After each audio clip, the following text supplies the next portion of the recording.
This is our fox. He's obviously a young one, and I've never been even near a fox, let alone half the time. I've never even seen one before. I think now up even this close at all.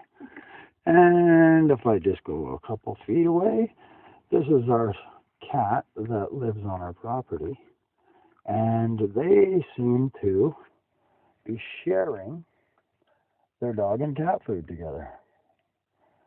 I don't know if this is normal or it's okay, buddy. Don't be afraid. Don't be afraid. It's okay.